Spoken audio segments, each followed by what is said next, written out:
right. Hey, everybody. Welcome to Myth and Monsters, episode 14. It's the last day. It's actually the first day of the month. We're running a little behind. We are traveling, so things are a little hectic.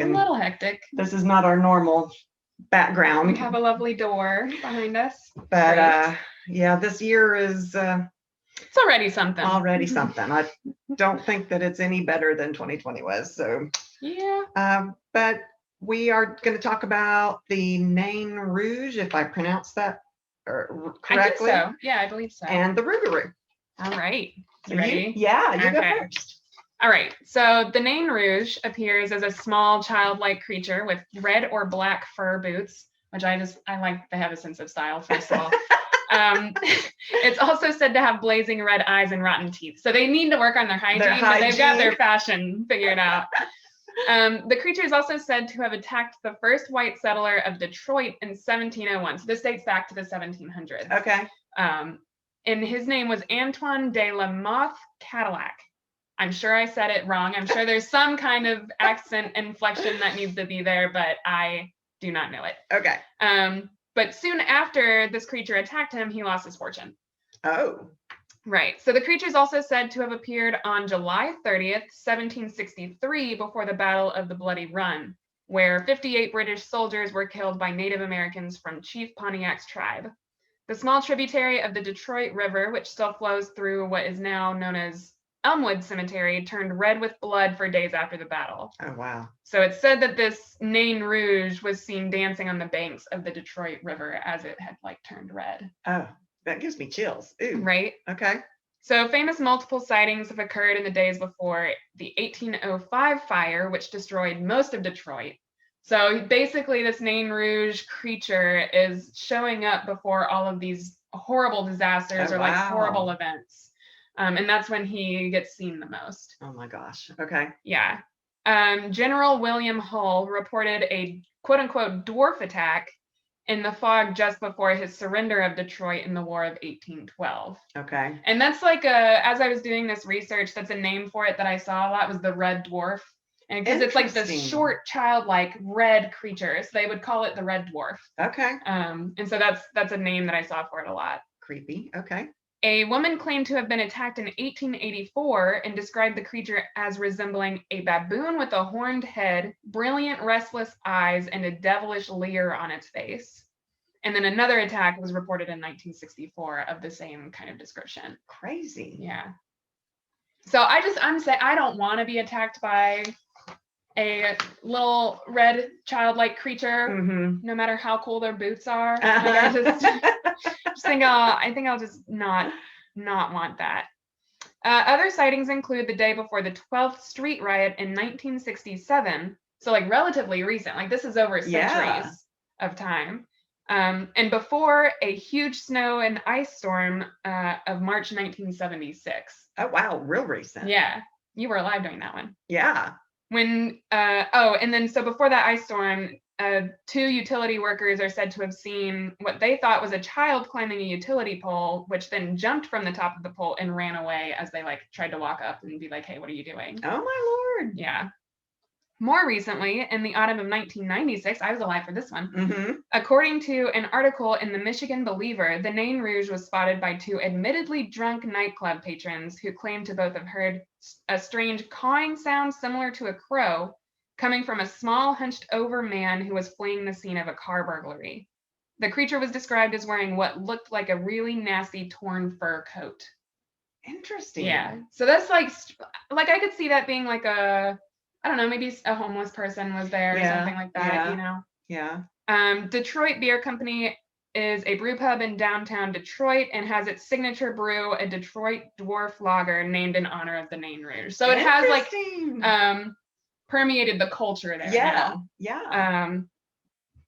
Especially so in 2010, a community-based movement began a tradition of a costume community parade in the Midtown and Cass Corridor neighborhood. So I don't know if that still goes on, but there's a parade that happens every year where you dress up to make it so that the Nain Rouge can't recognize you. So he can't be an omen for you if he doesn't know who you are. Kind of thing. Yeah, mine has a festival with mine too. Nice. Interesting. All right, we've got a theme, a little theme. Yeah.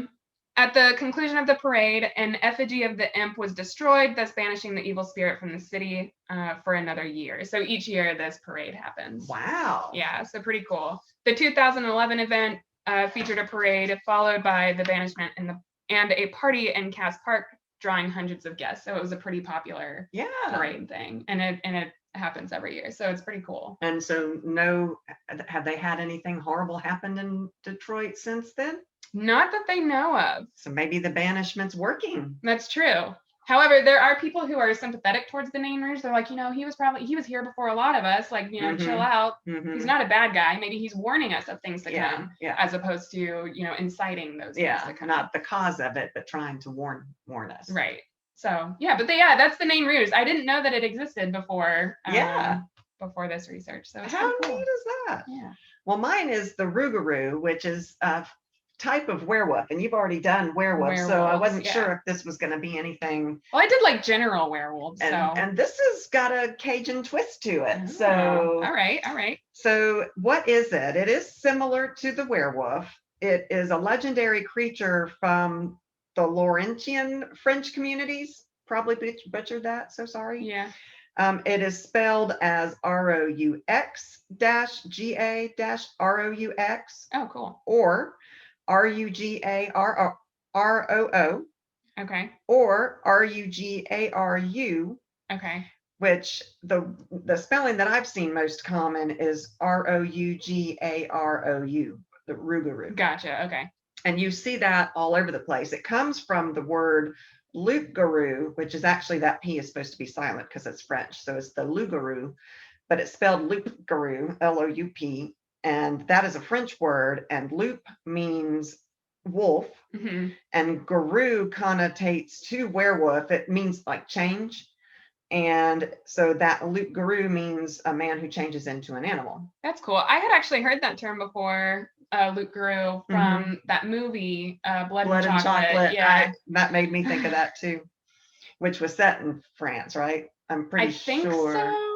I think so. Such an interesting movie. Yeah. I love the movie. It's different than what the book was. I think that, the movie had a more like happily ever after type ending. Which I like. Yeah. Oh, absolutely. Yeah. I read the book too, and I think I still really enjoyed the movie.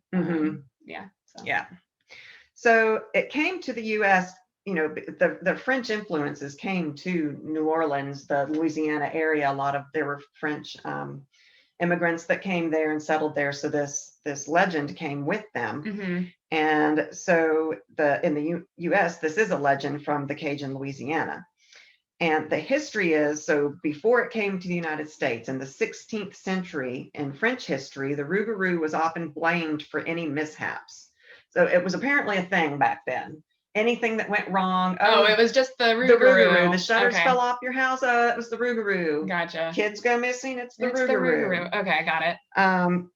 And they even had trials for people that they accused of being these Rougarous, which back then was the loup-garous, because that was French, and just like they did the witch trials here.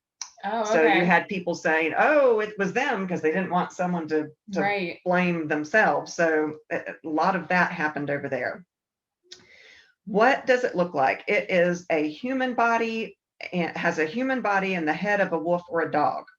It's also said to be white as opposed to the werewolves. Oh, yeah. I see. Yeah, very interesting. The legend is that it's said to prowl around the swamp areas around the greater New Orleans area. The legend passed down many times, used to frighten children into behaving. You better do what your mom says or the Rougarou's going to come get you. Right. It was also used as a warning to Catholics who didn't observe Lent.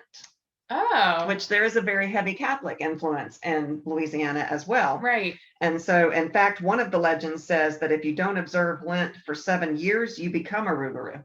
Oh, wow. Yeah. Okay.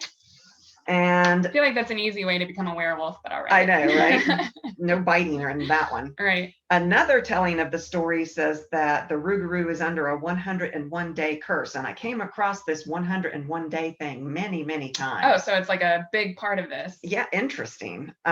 Unless the affected person can transfer the curse to another human being before that 101 days is over, then they would remain the Rougarou forever. Wow, that's rude. The curse usually comes from a local witch, sometimes a voodoo priestess. Okay. So how else do you become a Rougarou besides not practicing Lent for 7 years? Right. The curse, as I said above, and to get rid of that curse, you have to get someone else to cut you and draw blood. And when that person cuts you, the curse would then transfer to them, releasing you of the curse, but then they turn into the Rougarou. Cute. Bite or a scratch, which is common, like you did with the werewolves. Right. One version says that you won't turn into a Rougarou if you have the curse until you eat human flesh, which that reminds me of the Vampire Diaries. Remember, on their werewolves would have to die, kill something. They had to take a human life, right? And then the curse comes, right? So you can actually go your whole life and never activate that curse. How do you protect yourself from the Rougarou? So apparently Rougarous can't count above 12. What do they? So when they change from human, do they just forget numbers above 12? I don't know. Or do they just like physically get stopped from counting above 12? I'm wondering if it's because, there's 12 months of the year, but there's actually 13 full moons. So I don't know. Yeah. I don't know. But this says if you place 13 pennies or rocks on your doorstep or windowsill, you can protect your home from the Rougarou, because when the Rougarou tries to break into the home, it will become perplexed and keep trying to count the items. And since it doesn't know the number 13, the pennies keep the monster at bay, continuously counting until it has to retreat back into the swamps upon sunrise. Wow. Along the same lines, they say you can put a colander on your doorstep, because there's little holes. They keep trying to count the holes and they can't get above the number 12. This is the weirdest thing. Right? Yeah. Yeah, finding all kinds of different stuff than the regular werewolf stuff. The only way to kill one is with fire. Oh, so not even like silver like you would typically, or beheading. Fire. So would they butt a new head, or would they just like grab it and like put it? Would they have to like stitch it? Good question. Frankenstein Rougarous. Right. I feel like that's pretty scary, actually. So now it's actually been embraced in pop culture. There is this annual Rougarou festival in Houma, Louisiana, every year. It debuted in 2012, and it takes place the weekend before Halloween. Oh. And so it preserves the myth. It enriches that culture. Yeah. That whole story is going to continue to be carried on because of this pop culture festival, which actually sounds really cool. Yeah, it does. And I looked it up this year. This year it's October 22nd through the 24th. Okay. If y'all want to look it up, the website is rougaroufest.org. What kind of festivities do they have? Do you know? They had, like last year's, it says still under construction for this year, so I'm not sure with COVID. Oh, fair. But they had all kinds of, storytellings and things like, surely they've got food and that kind of thing. Yeah, maybe like werewolf themed games or something. Maybe. And I think you dress up. I think that's a thing. Okay. Yeah. Well, I guess if it's the weekend for Halloween, that makes sense. It'd be like a costume party. That'd be fun to go. Nice. I'd love to go check it out. We might have to go and zoom from there. Yeah. That'd be cool. Yeah. The Audubon Zoo in New Orleans has a Rougarou exhibit, which includes a statue of the creature in all of its swampy glory. That's pretty cool. Mm-hmm. The New Orleans Pelicans sports team had originally thought about changing their name from the Hornets to the Rougarous at one point. I think that would be neat, actually. I think so too. And then in Supernatural, which of course is one of my favorite shows, there was a Rougarou episode where Sam and Dean had to go towards this meat-eating creature. You remember it was this dad, and he started wanting to eat the raw hamburger meat. You remember that one? I don't. In the refrigerator? It was very disturbing, but he was in the early stages of changing into a Rougarou. And of course, Sam is always one of those that says, well, maybe if it's not triggered, he'll be okay. Okay, yeah. And Dean's like, kill them all. Oh, wow. So, that was a good one. So it was actually the Rougarou in that one. Okay. And then I came up with two actual sightings, alleged actual sightings. One is a tale that involves a married couple, and the wife wandered into the woods and locked eyes with the Rougarou. And this way it broke the spell of the Rougarou, and he turned back into human form right then. Oh, Okay. And then she couldn't tell anybody for 101 days. She had to keep it secret because she would have turned into a Rougarou if she had told anybody, but she was able to tell people after 101 days and her spell was lifted. Interesting. That's supposedly a true story. Okay. And then someone else said that their grandfather was returning home when he was approached by a mad dog. And when he pulled out a pocket knife and cut the dog, the animal turned it back into a man and ran off. What a crazy story. Can you imagine just like walking around and then you've got like a pocket knife to defend yourself and then it just turns into a person? I know. That's crazy. Yeah, that is crazy. Well, neat. Yeah, I like both of those stories. I had never heard of the Nain Rouge. I feel like I had heard of it, but I didn't know what it was. And so like doing research on it was really cool because like I'd heard Nain Rouge. I feel like I always scroll like myths and legends. Where did that name come from, Nain Rouge? Oh, that's a good question. I don't know. Because I'm trying to figure out if it's in a Native American tongue or if it's... No, it's French. Oh, it is French also. So we did have a theme. French. We both did French. Interesting. Yeah. All right. Kind of cool. Well, thanks guys. Yeah, that was our episode. I'm going to get this posted right now because it should have come out yesterday. Yesterday. Well, yeah. Yesterday. Yeah. So it's just a day late. Happy May Day. Happy May Day. Yeah. May Day, May Day. All right. See you next time. Thanks, guys.